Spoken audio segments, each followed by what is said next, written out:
முதல்வர் ஐயா அவர்களுக்கும் தெலுங்கானா முதல்வர் ஐயாவுக்கும் அப்போ நம்ம டிசிஎம் சார் அந்த வார்த்தையை சொல்லும் போது மாமன் உதய் சாருக்கும் அமைச்சர் பெருமக்கள் எல்லாருக்குமே என்னோட வணக்கத்தை தெரிவிச்சுக்கிறேன். ரொம்ப என்ன சொல்கிறதுனா, கல்வியில் சிறந்த தமிழ்நாடு இந்த தலைப்புன்னு கேட்டபோதே அவ்வளோ பெருமையாக இருந்துச்சு.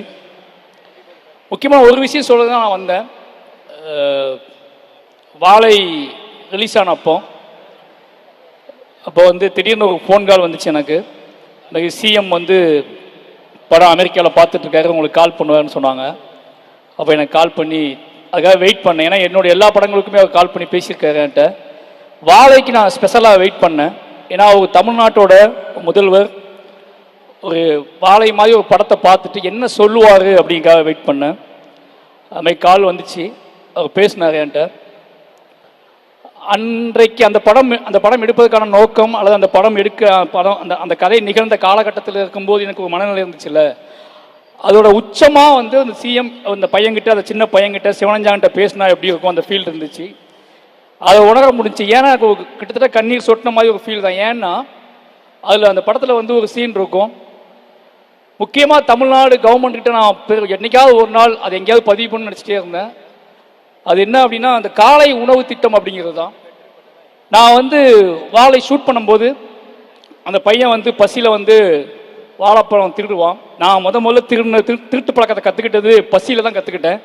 நான் திருட ஆரம்பித்தது வாழைப்பழத்தை தான் முதல்ல திருடுனேன். அது இப்போ என்னோடய ஸ்கூலுக்கும் என் வீட்டுக்கும் 4 கிலோமீட்டர் இருக்கும். டெய்லி 4 கிலோமீட்டர் நடந்து போவேன், 4 கிலோமீட்டர் நடந்து வருவேன். அன்னைக்கு வீட்டில் அம்மா அப்பாக்கெல்லாம் சமைக்க அம்மா அப்பாவே இருக்க மாட்டாங்க. ஏன்னா காலையில் நான் எந்திக்கும் போதே அவன் போயிடுவோம், வேலைக்கு போயிடுவாங்க. பசியோடு தான் ஸ்கூலுக்கு போவோம், திருப்பி பசியோடு தான் வீட்டுக்கு வருவோம். இதுக்கு இடையில நாங்கள் கற்றுக்கிட்டது தான் இந்த வாழை தோட்டத்துக்குள்ளே புகுந்து இந்த வாழை மரங்களில் பழங்களை பிச்சு சாப்பிட்றது தான் எங்களோட டெய்லி உணவாகவே இருக்கும். காலையிலேயே அதான் சாப்பிடுவோம். ஈவினிங் ஸ்கூல் முடிச்சு 4 கிலோமீட்டர் நடக்கணும். அந்த 4 கிலோமீட்டர் எப்படியாவது பசங்க எல்லாரும் உள்ள வாழை தோட்டத்துக்குள்ளே புகுந்து யாராருக்கு எவ்வளோ சாத்தியப்படுமோ அந்த வாழைப்பழங்களை சாப்பிடுவோம். பசிங்கிறது ஒரு பெரிய போராட்டமாகவே இருக்கும். பசியால் படிப்பை நிப்பாட்டினவங்க நிறைய பேர், என் கூட படித்த நிறைய பேர் படிப்பை நிப்பாட்டினவங்க நிறைய பேர். பசி என்னன்னா, அன்னைக்கு ரொம்ப தூரமாகும் பள்ளிக்கூடம், அவ்வளோ தூரத்துக்கு போயிட்டு திரும்பி வர முடியாது. அதுக்கப்புறம் அந்த காலை உணவு திட்டம் வந்ததுக்கப்புறம் நிறைய பேர் ஃபோன் பண்ணி நிறைய விஷயம், அந்த செய்தி வந்த அன்னைக்கு நான் அடைந்த அளவுக்கு மகிழ்ச்சியே கிடையாது. ஏன்னா அதை நினச்சி பார்க்கும்போது அவ்வளோ இது விஷயமா இருந்துச்சு எனக்கு.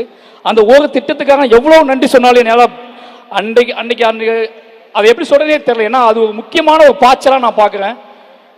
என் கூட படிப்பு தொடர முடியாமல் போன அத்தனை பேத்துக்குமே அன்றைக்கி ஒரு பெரிய அழுகையாக இருந்திருக்கும். அதுக்காக ரொம்ப நன்றி ஐயா.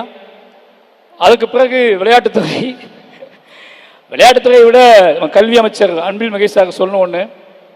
பள்ளிக்கூடத்தை நான் பயப்படுற விஷயம், நான் படித்த திருநெல்வேலியிலேருந்து வந்திருக்கேன், அதனால் சொல்கிறேன். பள்ளிக்கூடத்துக்குள்ளே நான் கற்றுக்கிட்டது முழுக்க பள்ளிக்கூடத்தில் மீற முடியாத, தாண்ட முடியாத, ஜெயிக்க முடியாத ஒரு விஷயம் அப்படிங்கிறது சாதிய உளவியல் தான்.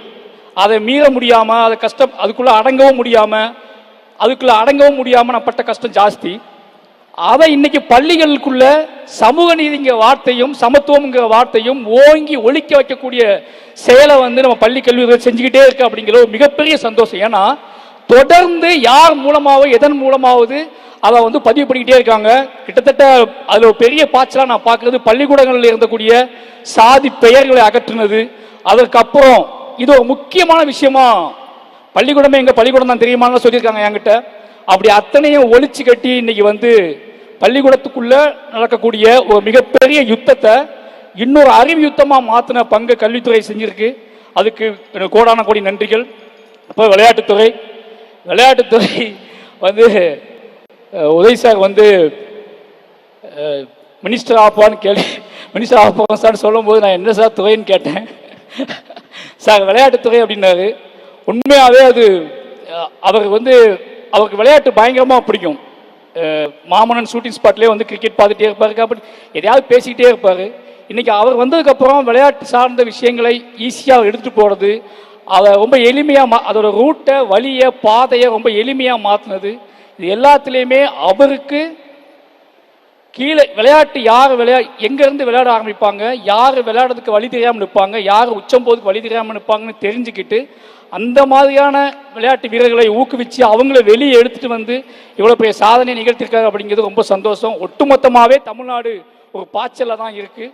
ஒட்டுமொத்தமாகவே எல்லா துறையிலையும் அதை விட முக்கியமான விஷயம் சமூக நீதி அப்படிங்கிற விஷயத்தில் அது கல்விக்குள்ளே கொண்டு வந்தது, விளையாட்டுத்துறையிலையும் கொண்டு வந்தது மிகப்பெரிய பாய்ச்சலாக பார்க்குறேன். எல்லாத்துக்கும் ஒட்டுமொத்தமாக என் சார்பாகவும் என் குடும்பத்தின் சார்பாகவும் என்னோட மாவட்டத்தின் சார்பாகவும் அத்தனைக்கும் நன்றி தெரிவிச்சுக்கிறேன். நன்றி.